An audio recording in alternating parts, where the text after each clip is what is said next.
Bismillahirrahmanirrahim. Assalamualaikum warahmatullahi wabarakatuh. Perkenalkan, nama saya Muhammad Silmi Kafah, mahasiswa PJJ PAI UIN Syekh Nurjati Cirebon. Insyaallah kali ini saya akan menjelaskan tentang mata kuliah Bahasa Inggris 2 yang berkaitan dengan reading comprehension. Jenis tipe pertanyaannya yang akan kita bahas, strateginya adalah dalam menjawab pertanyaan in-flight detail question. Apa itu in-flight detail question? Atau juga kita sebut sebagai influence question, adalah pertanyaan yang menanyakan suatu informasi yang dinyatakan secara implisit atau tersirat oleh si penulis. Jadi dia tidak gamblang menyatakan pernyataan itu. Dia hanya memberikan clue-clue dan kita diminta untuk menyimpulkannya sendiri. Pertanyaan ini ditandai dengan kata seperti implied, kemudian ada kata inferred, kemudian ada kata likely, dan ada kata probably. Jadi kalau udah lihat kata implied, inferred, likely, probably, maka itu pertanyaannya adalah pertanyaan implied detail question, di mana ini termasuk pertanyaan tingkat tinggi karena membutuhkan pemahaman. Jadi ini tidak bisa tebak-tebakan seperti pertanyaan unstated detail question. Ini benar-benar kita harus paham petunjuknya dengan kalimatnya. Jadi kalau rasanya setelah membacanya tidak memahami soalnya, sebaiknya di skip terlebih dahulu, maksudnya dilewatkan dan kerjakan soal yang lebih mudah. Misalnya dalam wacana itu, dalam setiap soal reading comprehension itu ada 5 wacana, maka kalau rasanya tidak terlalu memahami wacananya, mungkin untuk pertanyaan implied-nya dilewatkan saja.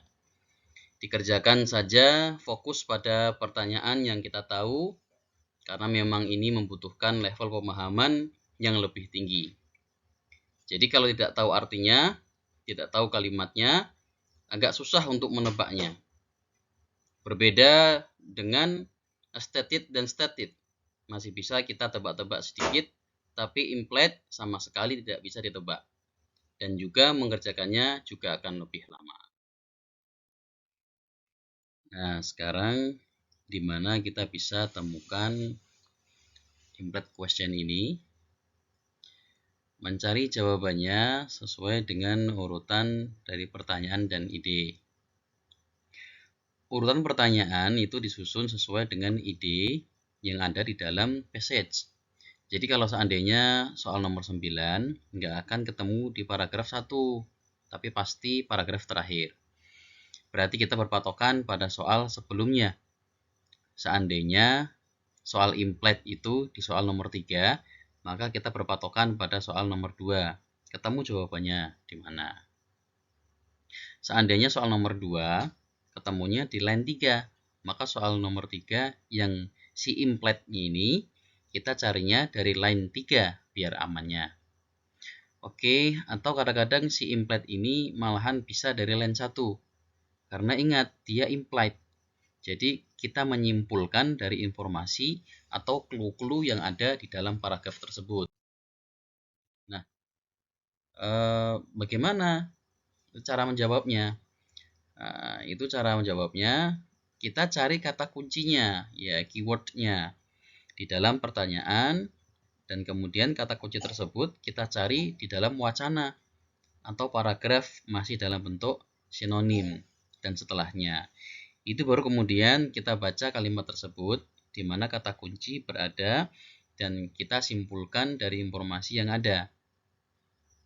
Lalu kita cari jawaban yang memang kesimpulan dari pernyataan ataupun petunjuk yang ada di wacana. Kita akan kasih contoh sebagai berikut ini ya. Example, Oke, di sini ada contoh. It can be inferred from the passage date. Nah, ini kita langsung ke option. Kita lihat optionnya satu persatu. Alpha, katanya Johanbed. Oke, kita lihat Johanbed. Ada di line pertama, dia menyatakan di optionnya bahwa dihuni oleh koloni lain sebelum koloni Inggris. Katanya kita perhatikan Johanbed ini dari kalimat pertamanya dia bilang Johanbed itu terletak di daratan antara dua sungai yang merupakan kota sejarah di Virginia. Dan di situ tidak ada pernyataan yang terimply yang menyatakan bahwa dihuni oleh koloni selain koloni Inggris. Berarti alfa tidak. A tidak. Bukan itu jawabannya. Nah, kita cek yang B. Yang Bravo. Launceston, kita ketemu Launceston itu di line 4. Kata yang di option Launceston itu dihuni oleh koloni Inggris pada tahun 1640. Maka kita akan scanning mencari tahun. Di sini ada tahun 1665. Nah, tahun 1665. Maka kita akan baca koloni Inggris mendiaminya. Mendiaminya di sana. Di sana itu maksudnya Johanbed pada tahun 1665. 25 tahun setelah koloni Inggris pertama di Amerika, yaitu di Lancaster. Berarti koloni Inggris pertama itu adalah Lancaster. Lancaster duluan dihuni 25 tahun setelah Johanbed. Berarti kita kurangi 25 tahun. Kurang 65, berarti sekitar tahun 1640. Maka jawaban adalah Bravo. Nah, berarti koloni Inggris mendiami Lancaster pada tahun 1640. Nah, lama kan kita mikirnya, disitulah perlunya skill tinggi dan pemahaman karena kita menyimpulkan jawaban Bravo yang benar, bahwa koloni Inggris itu mendiami Lancaster pada tahun 1640. 25 tahun sebelum koloni Inggris